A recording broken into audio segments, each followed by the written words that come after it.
Well, first, welcome for coming at the hour of lunch. I'm also suffering and I'm hungry, so I will try to be fast. I only have 20 minutes. I'm here to speak about privacy in practice for self-hosting. And when I say self-hosting, it's not only for hosting your own stuff, it's for hosting for other people. Because when you host your own stuff, usually you do not have privacy with your own data. I would like to ask to people to not take too much picture of me. If possible, zero. It's a talk about privacy, so I expect people to respect that. Quickly about me, I'm a system administrator working at Red Hat in the open source and standard team. We help upstream projects with various things such as community management, event management, design, and in my case, cleaning everything the developer did on the infrastructure when everything is broken. Which is a topic quite interesting, so I do a lot of security stuff. And I try to care also about privacy for community. And I have a very strong opinion, as my coworker can attest. So, yeah, what is privacy? For me, privacy, it's linked, as I say, to security, which is linked to CIA, not the bad guy in the James Bond movie, but confidentiality, integrity, and availability, especially the part about confidentiality, where you want your data to be kept secret and, for example, not being used by bad actors, and which is something that usually happen when you start to trust Google, Amazon, Facebook, and etc., etc. As I assume that there is maybe some people who were not here since the beginning of the track and are just listening because I'm here, I want to remind quickly why the GAFA are bad for privacy. So first, it's a question of contradictory incentive. On one hand, I know people there and I know they want to protect privacy. On the other hand, the whole business model is getting private data and reselling them. So you cannot really get something completely private when you need that to get money and to live, like getting bread, getting food and everything. It's quite important for them, as it is for me. Sometimes they fight back against government, and well, sometimes they do not. And the main, and I think the biggest issues, the ones that we tend to forget, it's the lack of diversity in technology. When you are someone in San Francisco, it's easy to say, yeah, I want to share all my picture on whatever Google decide to do, because nothing bad will happen to me. Well, when you are someone in some restrictive country, and more restrictive than current USA, I will not make joke about it, right? Not now. Well, maybe you have a different point of view, but you are not working at Google, and maybe Google is not asking you anything, because you are just a user. Well, maybe they will not take care of anything you want. And that's where self-hosting is quite important, because it goes privacy beyond TLA. So it's not TLA's control system, it's a three-letter agency, like NSA, FSB, or DGSE, which is four-letter, but you see the point. And in order to do that, you need to think about the trace model, which is basically try to decide areas what people want to do, like bad guy for generic bad. So most of the time people say, yeah, there is a state-level adversary, and there is NSA and China, and everything wants to get to me. Most of the time, no, unless you are a terrorist. And if you are, please do not ask questions about I'm a terrorist, what can I do during the question, because they are recorded. At worst, what you can get is the cops. There is a lot of people doing activism, and sometimes cops just knock on your door saying, oh, you wanted to organize a protest against that whatever social stuff, environmental stuff and everything. Like, we have to ask you some questions. Sometimes they go to the wrong person, sometimes they go to the right and everything. And sometimes, while you are just attacked by your coworker, that guy that you decided to kill at a quake, your ex-lover with a abusive guy, maybe your neighbor because you say that his dog is really loud and you call the cop on him, or your family because you are a BSD user and they are all Debian hardcore user and they do not need to know. So yeah, and when you think about it, privacy leak can be anything. One of the most common examples is IP address. People say it's bad, but they never explain why it's bad. So for example, let's say that you are on IRC. You connect, so that's me connecting from some provider. I join the FOSDEM channel, and then there is someone else, Adrien, who is maybe here or not here. He was speaking 1 hour ago, and he connects from the same IP address.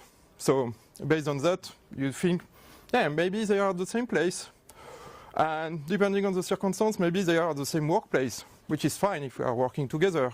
But maybe we are not working together, and why am I in the office of Adrena? Maybe we are at the same home. Well, maybe we were connected during the night, and that's where I start to say, why I am sleeping at Adriana's house? And maybe if it was called Adriana, maybe things would be different. So that's the kind of stuff when we say privacy problem that can be innocent, like I'm connected from my phone, there is 1 million person with the same IP address.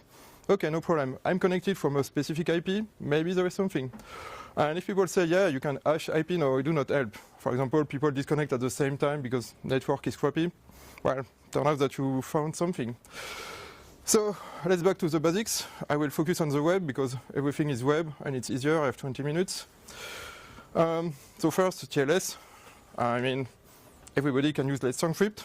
You have to use it. There is no reason to not use it, or at least no good reason. So you need to use good cipher, but it's only if you want to protect from state-level adversary and everything. There is everything you need on Mozilla Wiki. You can use a search engine for that. I also recommend to take a look at the Crypto Policy project. It's a project aiming at making one single configuration for your whole system for cryptography, like strong, future, normal, weak, which is much better than what we have now, which is 20 different syntax for setting every single cipher and the order for every project, which is bad. You can take a look at HKIP, etc., etc. So there is a lot of guide out there. I'm not going to repeat them. But what you need to do is to discuss with your user, because some of them have older browser. Like sometimes they do not have choice. Everybody can remember the old Windows from the school and this kind of stuff. It depends really on what they want to avoid. So if you want to protect people, you need to get some set of cipher, and sometimes you block access for others. So what I would recommend is to provide two vhosts, one for insecure stuff, one for secure stuff, and you can then communicate with user without trying to track them. I mean, that's the whole point of privacy, is to not track people. And set a banner to upgrade browser, this kind of stuff. Because remember, biggest threat is not always TLA. Sometimes it's just someone at your school, sometimes it's someone living with you and everything. Another option is to offer onion services. People who do not know what's this, it's onion. Well, it's on top of Tor. You do everything with Tor. I will not explain what is Tor. I hope that someone can do it for me later. Again, 20 minutes, etc., etc. It can help to avoid IP leak. It requires a specific setup. Currently, it's quite hard to scale properly. It's a research topic. So there is a lot of specific attack where people try to steal your key and everything. So if you want to be serious for that, you need monitoring and spend a lot of time to research what is going on. I'm pretty sure that in a few years it will be easier, but for now it's not exactly here. But that's a great idea, because then you can make a talk about it for next year. Another issue is the use of external JavaScript. Again, it's the web. You do not want to start to host 1 million version of jQuery, but it turns out that it's an IP leak, so if you can avoid, well, avoid it. Now we go to the biggest issue, which is the logs. That's an issue because, well, logs are critical if you get attacked, but the problem is tracing an attacker. It's the same as a user. I'm not saying that users are attacker, or at least not on record, but it's kind of the same. For that, several solutions. First one, easy, no logs. No logs, no problem. It might be illegal. I'm not a lawyer, do what you want. Sometimes the fine might be okay, because it's not so expensive when compared getting someone to jail. Sometimes it's your money, so you decide what you want.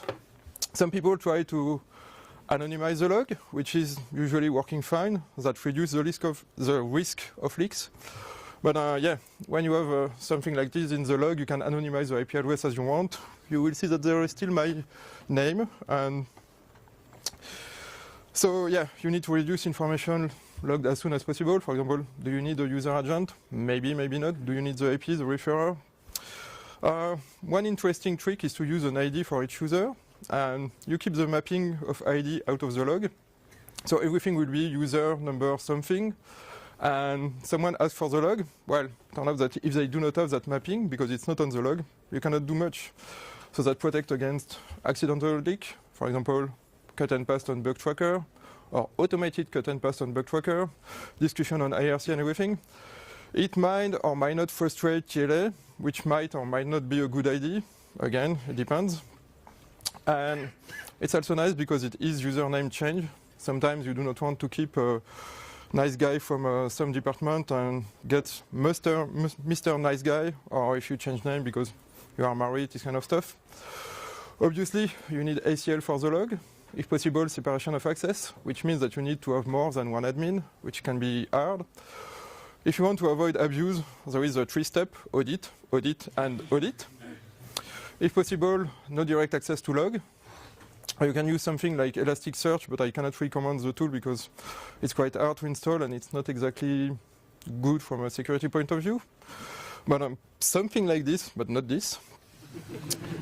If you can get a public trail of who reads the logs, that's usually prevent people from abusing that. If you know that if you are looking at the same person every day, maybe people will not do it. There is the issue of long-term storage. Either you decide that you do not do that, because who cares, or you decide to use aggregate log. In the end, you need to decide why you need logs in the first place. Maybe if you have that for 1 week, it will be sufficient. Maybe you need 1 year because this is the law. Maybe. So you need to think about what you want and what you need. Another issue to keep in mind is backup. So obviously it needs to be encrypted. I say obviously, but people do not do that. You need to test them. I mean, people have seen what happened to GitLab. You need to remind. One interesting question is what to do with backup when a user leaves. And that's quite complicated because sometimes a user leaves, but it's not the user. Someone gets access to the password, decide to destroy the account. What do you do? If you do not keep backup, it's fine when people want to disappear. If you keep backup, well, if someone makes someone else disappear, you can save the day. Usually what people do is 2-step cleaning. Like you say, okay, we clean the backup in 2 weeks in case you change your mind. But that's also the kind of trick that Facebook is using, so that's not great. Yeah, whatever you do, leak and error do happen. There is no perfect choice. Something also that I try to recommend is to use open infrastructure. So you publish the configuration. That makes it harder to do something fishy, like deciding suddenly to collect more information. You cannot do that without being seen. In practice, not much people will read, but at least it's better. It builds trust with users. It allows people to fork and decentralize. This is decentralized internet room, so it's good. If you want more information, there is a website that just started 2 weeks ago. And if people have lots of money, you can go to Scale in South California. There is a whole day dedicated to that. Another one interesting thing to take in account is centralized authentication. So for me, it's great. I mean, it's easier to edit and debug. That's why the cat is smiling. It permits to have 2-factor authentication more easily.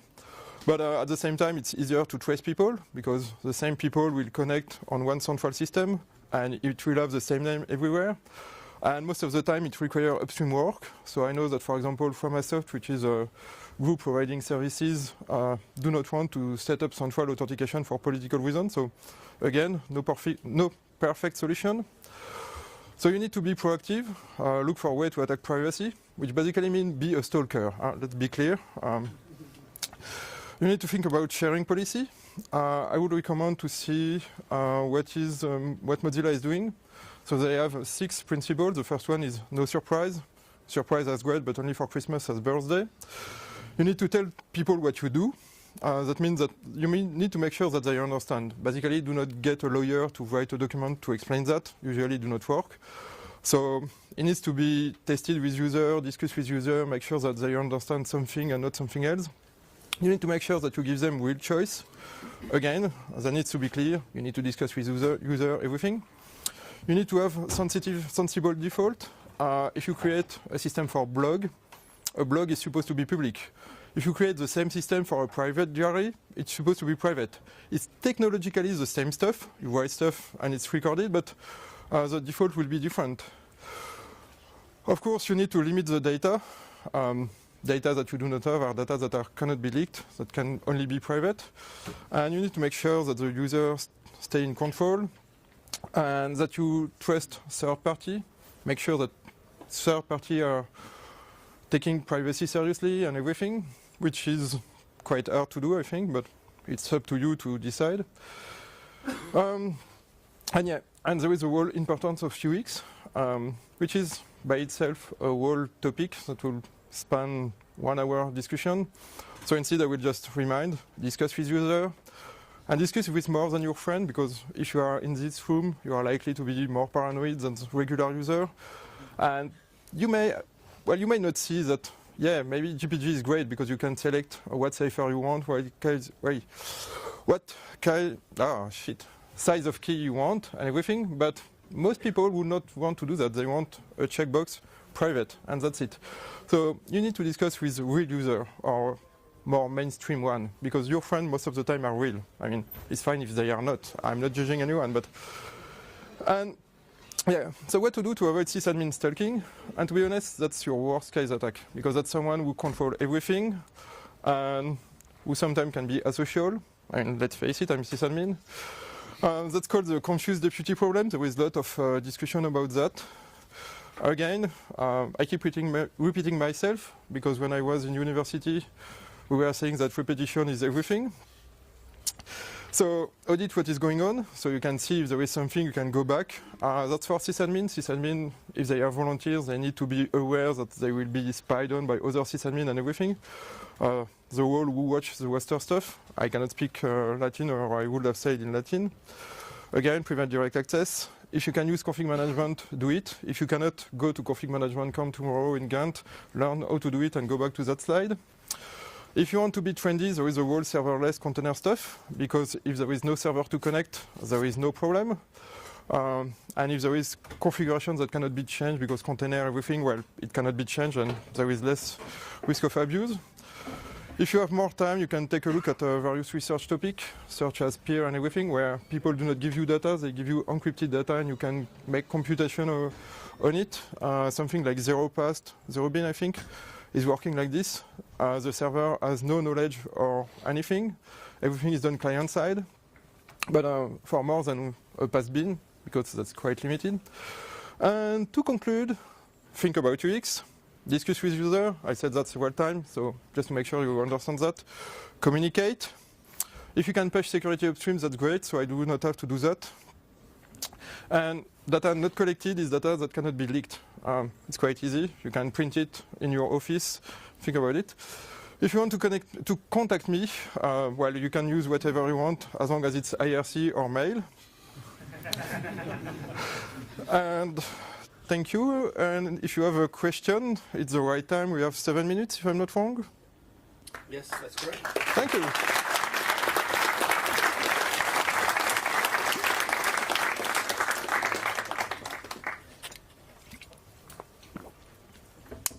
If you do not have any question, I'm okay with people clapping for 5 minutes, just for my...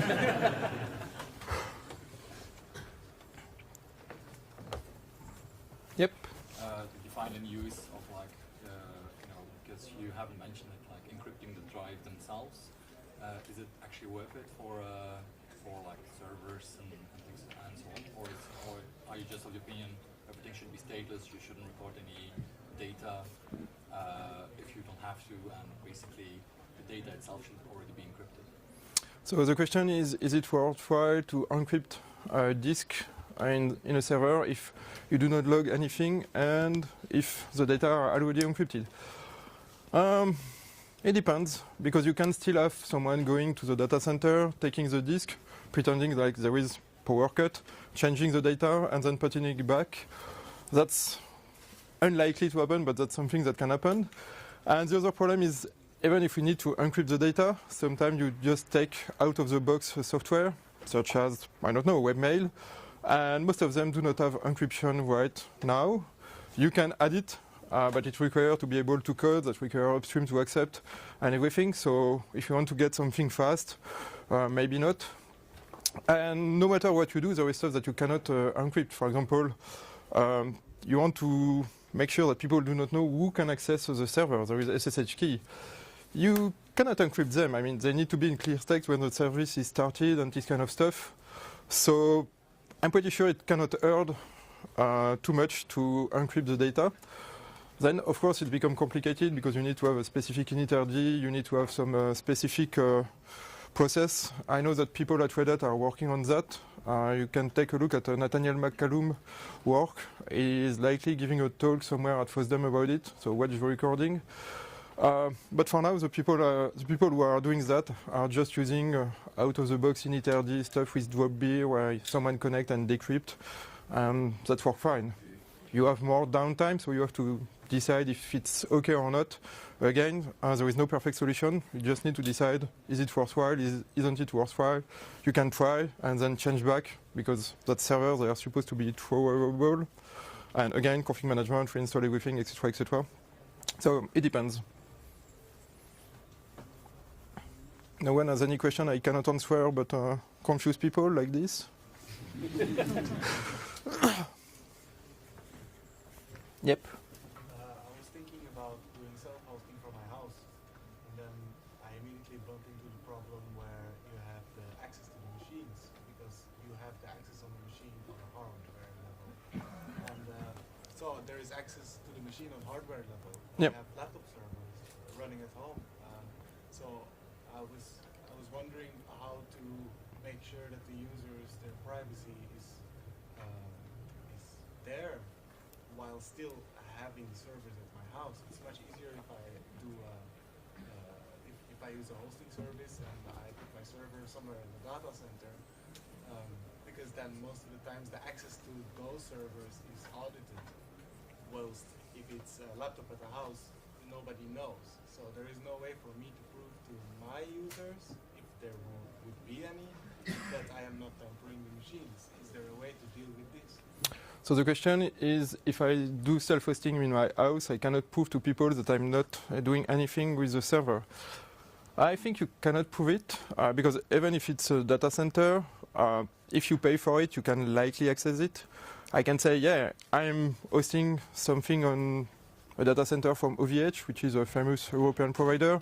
And if I pay enough, like if I do not take the cheapest possible way, well, I can get access to the rack and do whatever I want.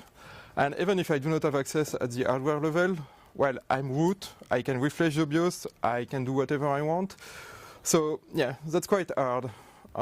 You cannot really prove that. There is people working on it with remote attestation and making sure that you execute the code and the code is not modified with TPM and everything. I think that's still a topic of open research. But in the end, if you want to delegate something to someone, you kind of have to trust that person to not fuck up the system, because they can just refuse to do something, and that will mean a lack of availability, which can be a problem for someone. So as long as you delegate and people can decide to not do anything, that's an issue.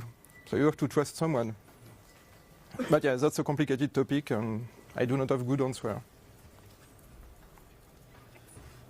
So maybe one more question, because of 1 minute, 2 minutes? 1 minute. 1 minute. Yep. Yep. What's your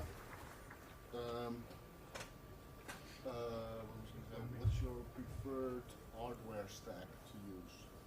Obviously aiming at Intel management engine, backdoors, and that kind of stuff. So I tend to prefer some. Oh yeah. What is my preferred hardware stack to use? Well, it depends on how much people I need to host for work. While we are basically getting expensive server because we want to get lots of memory to run Jenkins, great, and everything. At my home, when it's me paying out of my pocket with my electricity and everything, I just get cheap possible board. Either Raspberry Pi, because people are throwing them away and it cannot be cheaper than free, or getting BeagleBone because it's well supported by Fedora 25 and I can add TPM for crypto acceleration and this kind of stuff. I do run a Tor node in my house because the fiber line do not fill by itself just by me, so I can use it. And it's running fine. There is nothing for remote access except serial port, and I have the full control. It's cheap enough to do not have any Intel stuff, and it works well, except when it's broken in upstream kernel, but let's not discuss about that. And you can get a TPM and a crypto cap, so you can do all kind of security stuff, which I do not do because I do not have time, but yeah. And it consumes almost nothing. And it's powerful enough to run a Tor node, which is doing a lot of CPU, so it should be fine for, I don't know, mail, spam filtering and everything, and it's cheap. Yeah. Thank you. Thank So- you. Thank Thank you very much.